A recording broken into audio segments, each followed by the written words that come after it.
السلام عليكم ورحمة الله وبركاته. حبيبنا المشاهد، ما تنساش الإعجاب بالفيديو من فضلك عشان تشجعنا وتساعد في نشر الفيديو وتدعمنا.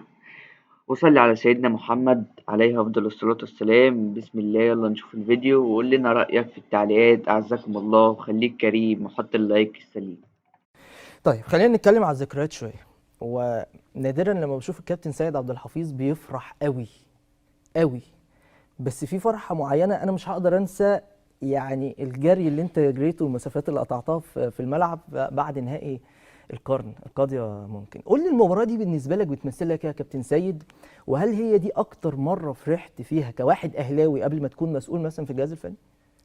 وانت جايب، خلي بالك انت جايب هدف مهم جدا في تاريخ الاهلي في ماتش الترجي مثلا في 2001 في افريقيا، مش وكانت مبالغه، فرحتها كبيره. طبعا مش مبالغه. اه، يعني هي مباراه، هي اكبر فرحه ليا في حياتي، اكبر فرحه في حياتي كلها، اه في حياتي كلها. المباراه كلها. طبعا في اه حياتي كلها. هو لقطه قفشه دي اه هي اكبر فرحه ليا. امم لكن مش عايز اقول اتخلص منها، انا بسيبها على جنب. امم بعد شويه ابقى افتكرها في الذكريات وكده. اه لكن احساسي الشخصي ان دي اكبر، مش احساس، يعني حقيقه، الحقيقه امم دي اكبر فرحه، اكبر من جول الترجي نفسه. امم هل كنت يعني متخيل مثلا قبل مباراه نهائي القرن دي ايه اللي كنت بتفكر فيه؟ مثلا لو الاهلي كان خسر، او كنت حاطط سيناريوهات سواء فوز الاهلي او هزيمه الاهلي في المباراه لا، اللي زي كنا دي؟ لان انا بص عايز عشنا. اكلمك بصراحه، جماهير اهلي وزمالك قبل الماتش ده باسبوعين ما كانوش بيناموا، بص، وكل لو واحد الاهلي حاطط خسر سيناريو. الماتش ده اساسا كنت هتحتاج 50 سنه، 50 سنه اه عشان تعدل الفكره، بس 50 سنه عشان امم تعدل الفكره بس. امم ده انت لحد دلوقتي بكل الانتصارات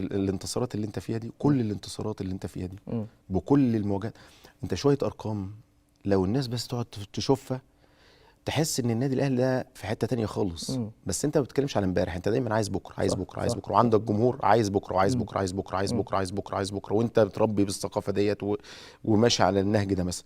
لكن انت عندك شويه ارقام، شويه الارقام دي فخر لاي حد، بس في النهايه بتديها امانه للي بعدك، اه للي بعدك. انت عارف مثلا على سبيل المثال، امم انت بقالك 20 سنه، 20 سنه. اه طبعا انا بتكلم على القوه العظمى في الكره المصريه، الاهلي والزمالك. امم انا 20 سنه ما خسرتش 2 ديربي ورا بعض.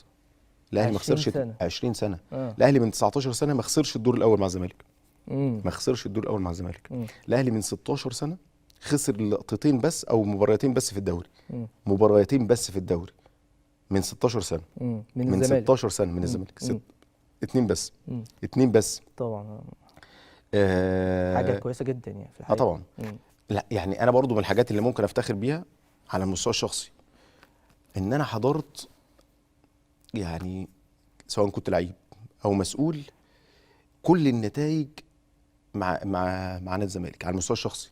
اه يعني من 1 ل6، تخيل.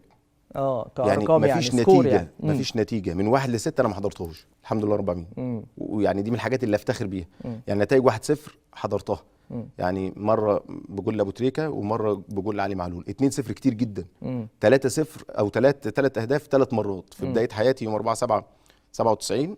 و3-0 مع حسام البدري، كابتن حسام البدري، و3-0 امم مع كولر، و3-2 مع فايلر، جميل. 4 مع كابتن محمد يوسف، اه 5 مع موسيماني، و6 طبعا المباراه الشهيره. امم ده فخر ليا، ده فخر ليا ان انا اكيد. حضرت الحاجات دي كلها.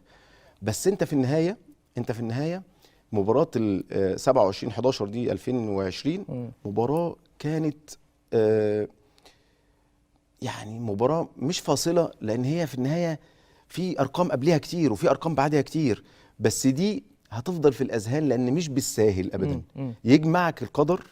مش بالساهل ابدا يجمعك القدر بغريمك التقليدي ومنافسك الاساسي والمباشر، في سواء كان في مصر او امم في في القاره مره افريقيا. تانية. امم مش بالساهل صعبه ابدا، جدا طبعا، هي اول مش مره في بالساهل التاريخ ابدا تحصل وممكن ما في قاره تحصلش. افريقيا، مش اه بالساهل. فاللقطه دي في اذهان كل الناس، عشان كده هتلاقي الناس حتى من كتر فرحتها خرجت في الشوارع. اه طبعا. يعني خرجت بشكل مع ان كنا ايام كورونا ساعتها يعني. ايوه ايوه. فدي اكبر فرحه ليا في حياتي يعني. جميل والله يا كابتن سيد على تعليقك ده، لأن المباراة كانت جميلة جدا فعلا، ويعادلها بالظبط ماتش الصفاقسي بتاعت أبو تريكة في الدقيقة 92. دول أهم بطولتين الأهلي خدهم، مع آخر بطولة طبعا البطولة 11. ربنا يجعلها دايما كده بطولات في بطولات في بطولات، ويزيدوا يبارك الأهلي ويسيبهم هم متواضعين ويفكروا بطريقتهم هم.